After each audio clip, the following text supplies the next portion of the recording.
premier coup de fil du jour. Notre premier coup de fil du jour, Marina, où est-ce qu'on va? Alors, nous allons en Mayenne, à Evron ou Évron, je me souviens plus. Évron, il me semble. Bonjour Rachel. Bonjour, oui, c'est bien ça. C'est bien Évron. Bonjour Très bien. Rachel. Comment allez-vous ce matin? Très très bien. Bien réveillé?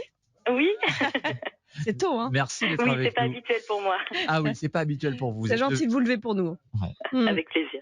Alors pourquoi est-ce que vous avez voulu nous appeler ce matin pour nous parler? C'est un grand plaisir d'abord. Vous avez donc une histoire professionnelle un peu particulière, c'est ça? Oui, Rachel? voilà, l'idée c'est de partager un petit peu mon expérience pas banale, Mhm. puisque j'ai vraiment fait un très gros virage dans ma vie entre 2010 et 2012. Oui. Et voilà, aujourd'hui je suis dans l'univers du jouet. Alors, dites-nous Ouais, avant ce que vous faisiez. Ouais, reprenons. Oui, Prenons le bien début. sûr. Évidemment. Donc j'étais à Paris dans un grand cabinet d'avocats pour lequel je travaillais en tant que manager avec une casquette internationale, des missions aux Émirats Arabes Unis, Dubaï, Abu Dhabi, etc. Voilà, donc aux antipodes de ce que je suis aujourd'hui. Donc un très gros boulot, si on résume, des déplacements Exactement. professionnels, beaucoup d'heures, j'imagine beaucoup de stress. Tout ça, c'est ça qui a joué un peu dans Alors, dans votre c'était quand même cheminement? très épanouissant. Ce qui a joué, c'est vraiment l'envie de, voilà, quand même de changer carrément de cadre de vie. Donc, j'ai rencontré mon mari en 2010 à Paris également. Et puis, très vite, on a eu envie de partir en campagne, dans un univers beaucoup plus vert, beaucoup plus, voilà, différent de la région parisienne.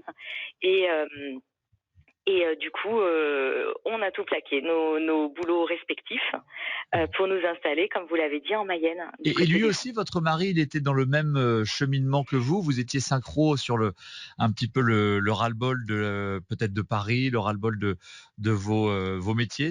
Il était comme vous, quoi, sur le même tempo. Exactement, lui ingénieur bâtiment, donc pareil, dans des missions à responsabilité, dans un environnement assez stressant, voilà, la route, donc le même cheminement en effet. Bon, Et j'imagine puis, que, oui, pardon, tout plaqué, vous l'avez pas fait comme ça, vous l'avez préparé, non? Pour avoir au moins un revenu.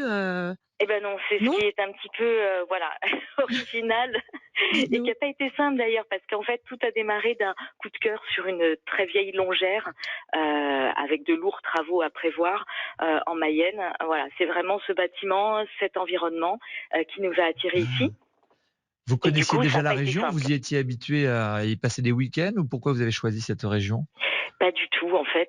C'est en fait mon père qui nous cherchions comme ça un petit peu à nous renseigner s'il y avait des maisons en campagne, dans les environs, mais on était plutôt vers la Sarthe puisque je suis sartoise à la base. Mhm. Et puis voilà, mon père m'a dit tiens, j'ai vu une maison, je pense qu'elle va te plaire, viens voir. On est allé voir et c'était un samedi soir et le lendemain, le dimanche matin, on signait avec l'agence la promesse C'est ce qui s'appelle un coup de cœur, effectivement. Là. Exactement, un vrai coup de cœur. Donc après, il a fallu prendre des décisions puisque la décision principale était prise, à savoir l'achat de la résidence principale. Et du coup, voilà, on a très vite quitté nos boulots respectifs. Ça a été un petit peu dur de convaincre les banques, je vous l'avoue, Mais oui. puisque voilà, on n'avait pas de projection sur la Mayenne professionnellement. D'accord. Et on a eu la chance d'avoir une banque qui a cru en notre projet et qui nous a accompagnés. Alors, quel est votre projet, justement, professionnel? Eh bien, dès que nous sommes arrivés ici, donc moi j'ai eu la chance d'accueillir donc notre premier enfant et ça m'a inspirée en fait. J'ai cherché, je me suis dit bon, j'ai pas envie de retourner dans les travers qui m'ont fait partir à Paris, à savoir travailler jusqu'à 21h, ne pas voir mes enfants, rentrer, ils sont déjà couchés. Je me suis dit non, c'est pas du tout le schéma qu'on avait prévu. Et du coup, j'ai cherché le travail que je pourrais créer moi-même et organiser de ma propre façon. Et en fabriquant un petit jouet en bois, c'était une voiture qui s'appelle d'ailleurs toujours aujourd'hui ma première voiture. C'est pas celle de l'enfant, en fait c'est la mienne, celle que j'ai créée. Et en bricolant une petite voiture comme ça avec une petite machine à bois qu'on avait pour les travaux, je me suis dit voilà, c'est peut-être ça mon projet. C'est vous qui l'avez jouets en bois. conçu cette voiture. Vous l'avez dessinée, vous l'avez fabriqué le prototype, etc., etc. Exactement, oui, tout à fait. Et donc, vous êtes lancé là-dedans et maintenant, vous vendez des jouets en bois? Voilà, alors ça s'est fait avec le temps. Au Oui, départ, bien il y a sûr. eu cette collection de jouets en bois, donc notre propre marque. Et puis rapidement, je me suis rendu compte qu'il y avait pas mal de contraintes en termes de normes, en termes, voilà, il y avait beaucoup de Mmh. choses à réfléchir. Il fallait qu'il y ait une vraie empreinte graphique pour tous les produits, qu'on reconnaisse la marque. Donc il y avait beaucoup de travail dessus, sur ce plan-là. Donc en attendant, j'ai acheté des jouets que je trouvais vraiment très chouettes auprès d'autres marques, beaucoup de marques françaises, et je les ai mis sur le site internet que je venais de créer, puisque en pleine campagne, je me suis dit personne va venir chez moi acheter mes jouets, donc c'était vraiment le début de tous les sites internet commençaient à apparaître de partout, et je me suis dit voilà, je vais faire un site internet et vendre par internet. Et alors, résultat, est-ce que ça fonctionne? Eh ben oui, du coup, voilà, après avoir mis un jouet en vente, j'en ai vendu 2. Avec l'argent des 2, j'en ai acheté 4. Avec l'argent des 4, j'en ai acheté C'est 8, génial. etc. Et puis aujourd'hui, on a 3000 références. Ah. Et votre site alors, si on est intéressé d'ailleurs, vous pouvez nous le donner? Oui, bien sûr, c'est rêvedepan.com. Ah. Mmh. Tout Voilà, attaché, hein, REVEDEPAN.com. C'est ça, mais on le trouve assez facilement, de toute D'accord. façon. Et voilà, vous verrez, c'est un univers, on va avoir des jouets assez différents de ce qu'on peut trouver, par exemple, en grande surface de jouets. On va pas avoir de jouets à pile, on est plus dans des jouets qui vont éveiller la créativité, des loisirs créatifs, des jouets en bois, bien sûr, toujours, hein, c'est la base de l'histoire de Rêve de Pan. Mais voilà, on propose beaucoup de choses, mais on propose aussi des vélos, des tapis, vraiment tout un univers enfant qui soit plutôt beau, sain, voilà, pas mal de produits écologiques, bien sûr, puisque c'est quand même l'essence même de... On comprend à vous écouter que vous aviez déjà cette démarche, donc les jouets en bois, les jouets naturels, écologiques, fabriqués en France également, je lis ça sur l'affiche, c'était un critère pour vous?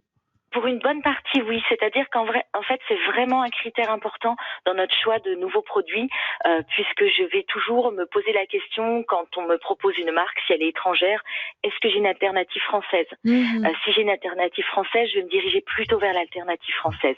Sinon, et si je trouve vraiment qu'il y a un intérêt majeur dans le jouet ou dans la proposition, je vais pas m'interdire d'avoir un produit fabriqué en Europe ou même plus loin. Et est-ce que vous arrivez à être compétitif sur le prix? C'est toujours la grande question quand on fabrique en France avec des matériaux de qualité. Est-ce que le prix pour vous c'est j'allais dire secondaire, c'est-à-dire les gens qui viennent acheter chez vous, ils viennent acheter la qualité et aussi valider la démarche, ou le prix compte quand même? Vous arrivez à avoir les deux en même temps? Et en fait, c'est un petit peu les deux, hein, pour tout vous dire. C'est-à-dire que le prix, c'est difficile. On peut pas être compétitif avec, vous le savez, hein, avec de la main-d'œuvre française. Donc, dès l'instant où on est sur des produits français, non, on n'est pas compétitif en termes de prix. Par contre, on va apporter vraiment d'autres choses, comme vous l'avez cité, la qualité, aussi la proximité, hein, le fait qu'on va avoir une empreinte carbone beaucoup plus faible. Donc, on va apporter vraiment d'autres valeurs. Et puis aussi, nous, on mise beaucoup sur acheter peut-être moins de jouets, mais de meilleure qualité, qui durent plus longtemps.